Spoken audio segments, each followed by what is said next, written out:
Good afternoon, everyone. Dr. Michael Rosenblatt. I'm the head of the National Quantum Strategy Secretariat with the Government of Canada, and it's my pleasure to be here this afternoon to tell you a little bit about Canada's National Quantum Strategy and all the fantastic things that are going on within the Canadian ecosystem.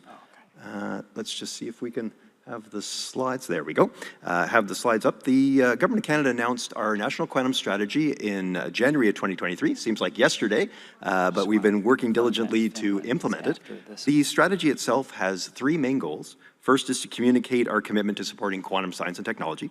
Second is to highlight the investments that we've made over the past years and the strengths we have. And third is to define a few long-term missions for quantum.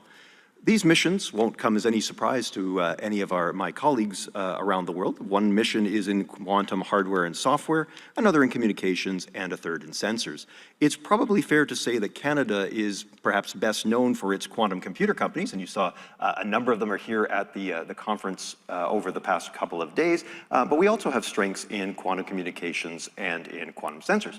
And so we're developing the three missions that you can see on the slide here to make us a world leader in the development and use of quantum computing, as well as in creating a national secure quantum communications network and a post-quantum cryptography initiative, and then in sensors to make the government and others early adopters of those technologies. We had $360 million in Canadian funding for the National Quantum Strategy, and we have been busy implementing it. I won't go through the breakdown of the details of that, but I did want to share with you some of the features of the ecosystem. I saw my Australian colleague played the geography card, or at least the good weather card. I'm not sure if Canada always has good weather, but we have certainly plenty of geography from coast to coast. And we have four sort of main hubs going from west to east in Vancouver, centered usually around a university, including the University of British Columbia and Simon Fraser University. A number of the large companies there, D-Wave, of course, One Qubit, Photonic, Quantum BC are active there.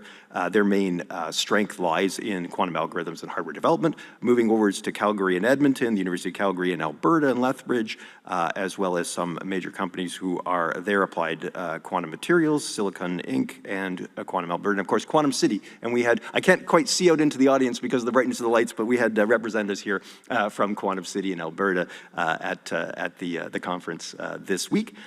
In Montreal, Sherbrooke, Quebec City. And of course, if you know Canadian geography, these are not exactly small sort of areas, but it's important that we note our friends from Quebec who are also here at the conference in force for this week. And so the Université de Sherbrooke, Université de Montréal, quite strong in quantum. You also had perhaps the pleasure of seeing Dr. Gilles Brassard, who gave a conference speech the other day from Quebec, of course. Anion Systems, who is here at the conference, SP Quantum, who's also here and was involved in the pitch competition very recently, and I'm to understand did very, very well. IBM Canada, Nord Quantique, who's also here, Pascal Canada, and others. And then I skipped my geography a little bit, and then Toronto, Waterloo, and Ottawa, the University of Toronto, Waterloo, Ottawa, etc.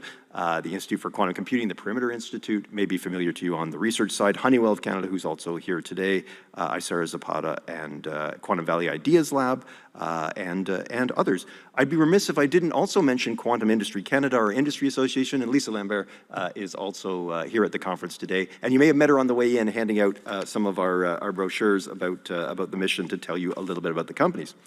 To switch over to research excellence just for a second, we're producing, Canada's researchers that are producing just over half the publications are in the top 10 journal percentiles, almost a third are in the top 10 citation percentiles. So that's a fair degree of excellence from our researchers. I mentioned Dr. Gilles Brassard, of course, Dr. Michele Mosca was in just a few moments before, amongst others who are here today for the conference.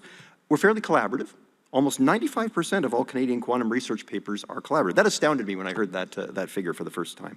The bulk of us, those collaborative papers are with the US, UK, Austria, China, and Germany.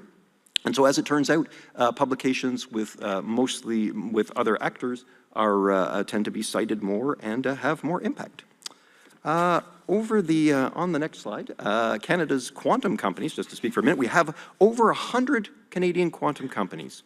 It's a large ecosystem growing, about 2,600 workers from coast to coast, and Canada ranks second in the global ranking for computing startups. And as I say, on the way in, we have this great brochure, this pitch book that lists about maybe almost 20 Canadian companies and startups who are here at the conference this week, and we'd be more than happy to meet with you and to talk to you to go over their opportunities for engagement. And then maybe to move over to the last slide I have here. What we've done, so this is sort of a summary of what Canada's done in terms of the National Quantum Strategy. We've had the strategy in place for about a year now. We're being busy implementing it. What we've done is we've rolled out all of the programming from all the different programs that I had mentioned to you. We are supporting the missions and the roadmaps that I had briefly described there, companies, research, and talent, all throughout the entire ecosystem.